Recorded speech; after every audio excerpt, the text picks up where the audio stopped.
Comment gérer le crime? Il y a un temps où est-ce qu'on le gérait avec une corde autour du cou, une guillotine par-dessus la tête, un fouet dans le dos, une marque de fer rouge sur ses fesses, ou simplement une chaise et 500 000 volts d'électricité dans le cerveau. C'était si simple jadis, mais c'était si barbare aussi. Heureusement, la société a évolué et s'est rendu compte que la punition, la souffrance et la mort ne sont pas les moyens les plus efficaces pour gérer le crime. Mais alors, comment gérer le crime aujourd'hui? Nécessairement, la gestion du crime passe par la gestion de ses auteurs, les délinquants, ou les personnes qui ont commis des crimes. La solution à cette question que je vous propose aujourd'hui est selon moi la plus efficace et la plus morale sur le marché. C'est ce que je nomme la réhabilitation. Avant tout, c'est qui s'occupe de notre cambrioleurs, violeurs et agresseurs? Chaque pays a sa propre façon de gérer le crime, mais la plupart sera géré avec ce qu'on appelle le système correctionnel. Cela regroupe l'ensemble des services que le gouvernement offre pour corriger ses délinquants. Corriger, correctionnel, vous voyez la ressemblance. De là, le gouvernement a carte blanche pour axer la philosophie que son système va suivre pour corriger le crime. Est-ce qu'on se fait méchant avec nos délinquants et répressifs? Est-ce qu'on utilise le fouet, la peine de mort et les emprisonnements à vie pour gérer le crime? Ou est-ce qu'on leur offre des deuxièmes chances, des peines à servir dans la communauté, sans être derrière les barreaux, des travaux communautaires et des emprisonnements moins longs? La réhabilitation, c'est ça. C'est la philosophie derrière un système correctionnel. Puis, à son sens le plus simple, désigne l'action de restaurer quelque chose d'endommagé à son état optimal. Cela dit, un citoyen respectueux des lois représente l'humain dans son état optimal, puis le citoyen criminel qui a commis un crime, qui a volé ou qui a tué quelqu'un d'autre, est l'humain endommagé qu'on cherche à restaurer à l'état optimal. Puis pour faire cela, il faut remplacer ces comportements délinquants avec des comportements respectueux des lois, comme lorsqu'on remplace les pièces défectueuses d'une voiture.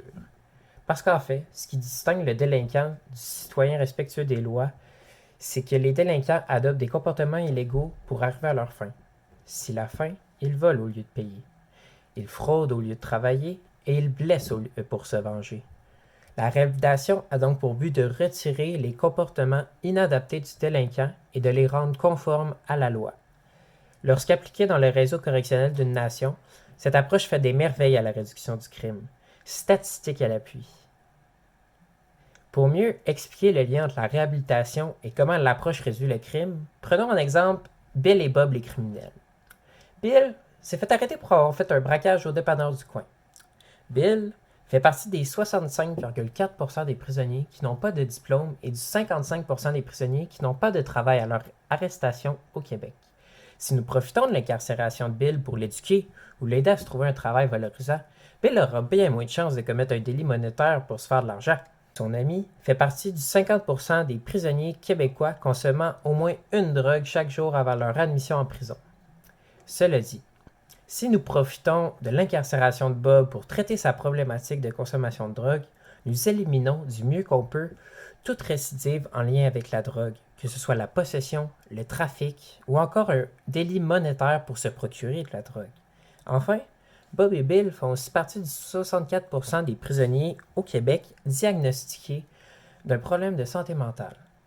Si nous profitons de leur incarcération pour les mettre en contact avec un psychologue ou un service de counseling, nous limitons les risques de récidive causés par cette problématique. Sinon, Bob et Bill démontrent bien l'utilité de la réhabilitation pour prévenir la récidive. Mais qu'en est-il d'une application réelle de la réhabilitation? Si on s'en va voir nos voisins européens, le système correctionnel norvégien a embarqué à fond dans l'approche et les résultats surpassent tout autre système correctionnel dans le monde. Le taux de récidive en Norvège est à un bas 20%, soit la moitié du taux de récidive dans les pénitenciers canadiens qui s'élève à plus de 40%. De plus, le taux d'incarcération est de 76 par 100 000 adultes, ce qui est 33% plus faible que le taux d'incarcération canadien.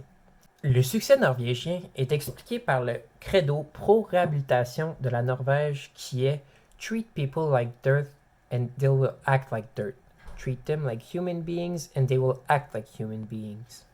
Ça, ce que ça veut dire, c'est que si on traite nos criminels avec de la haine, de la répression, si on fait tout pour essayer de les séparer de notre société en les jetant dans des prisons puis en les oubliant, c'est sûr que les personnes qui vont ressortir de là, ça va être des personnes qui vont adopter la mentalité qu'on leur renforce. De l'autre côté, si on traite nos criminels comme des êtres humains qui sont capables de revenir dans la société puis qui sont capables de devenir des citoyens respectueux des lois, puis des personnes qui peuvent contribuer à la société à la fin de la journée, mais c'est sûr qu'on a beaucoup plus de chances que ça soit effectivement le cas puis qu'ils deviennent ces personnes-là.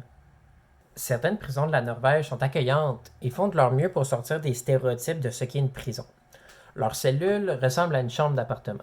Ils n'ont pas de costume à porter. Les prisons donnent beaucoup plus de liberté et plusieurs programmes de réadaptation aux détenus. Par exemple, chaque prison contient une bibliothèque gratuite et offre des cours d'art, de musique et d'écriture pour aider les détenus à développer des hobbies qui sont légaux. Bref, la Norvège nous montre objectivement qu'adopter l'approche de la réhabilitation diminue le taux de récidive et le taux d'incarcération global, menant alors à une diminution du crime efficace. Maintenant, vous savez ce qu'est la réhabilitation, à quoi ça sert et comment on perçoit son application dans un système correctionnel. La réhabilitation est plus qu'une simple approche à la gestion du crime parmi tant d'autres.